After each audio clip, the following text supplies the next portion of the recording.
Sebanyak 7 tahanan yang sedang menjalani masa hukuman di Rumah Tahanan Negara atau Rutan Salemba, Jakarta Pusat berhasil melarikan diri setelah memotong tali list besi di sel mereka. Insiden tersebut memicu peningkatan kewaspadaan di seluruh area rutan dengan petugas pengamanan yang kini semakin diperketat. Trajektori ingin membuat panja pemasyarakatan khusus untuk pengawasan, tapi tidak hanya dalam perspektif kapasitas ya. Kamar penjara dan masuk gorong-gorong. Informasi itu sudah sempat didapatkan oleh teman-teman Komisi 13? Iya, kita sudah mendengar itu dan kami sudah dalam trajektori ingin membuat panja pemasyarakatan khusus untuk pengawasan, tapi tidak hanya dalam perspektif kapasitas ya. Dalam perspektif yang jauh lebih komprehensif. Sejauh ini kita cuma mendapatkan laporan bagaimana over capacity. Selalu pendekatannya membangun lapas baru ya. Kita ingin pendekatannya yang jauh lebih integratif. Bagaimana panja ini lebih berfungsi untuk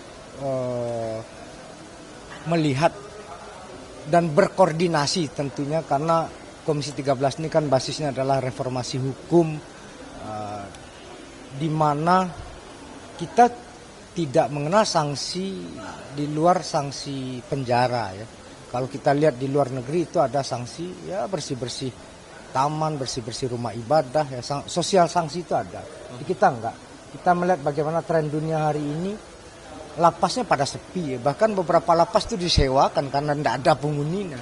Nah, tentu pendekatan ini harus nanti dijadikan oleh panja pemasyarakatan ini untuk melihat dan mendapatkan masukan. Kami akan mengundang, selain berkunjung, kalau kemarin baru sempat ke lapas Sukamiskin yang legendaris itu, kami akan melihat nanti dalam multi perspektif. Satu, bagaimana penyelenggaraan lapas ya, manajerialnya seperti apa, sumber daya manusianya seperti apa. Lalu kemudian harus melihat pendekatan-pendekatan yang selama ini hanya bertitik tumpu kepada hard skill ya. Jadi pembinaannya itu hanya pada hard skill. Kita harus melihat beberapa perspektif lain. Untuk itu kami akan mengundang nanti sosiolog, psikolog, dan beberapa masyarakat sipil untuk kemudian bersama-sama memberikan masukan terhadap proses panja ini. Tapi kami sudah agendakan untuk beberapa catatan penting ini. Ya kita lihat yang paling banyak sih sebenarnya kalau kemarin itu ya sumber daya manusia, kapasitas, dan kemudian ya bagaimana ada upaya untuk menjadikan Nusa Kambangan untuk menjadi tahanan teroris dan narkoba gitu. Baru sebatas itu, yang lain-lain belum. Jadi memang kita harus melihat, karena keterbatasan maka kemudian semua dikonsentrasikan. Jadi ini kan lari ini udah seperti di film-film nih kan. Bobol ini, bobol itu ya. Tentu ini jadi pembelajaran bagi kita. Jangan kemudian adegium mengatakan bandit jauh lebih hebat, penjahat jauh lebih hebat daripada penegak hukumnya.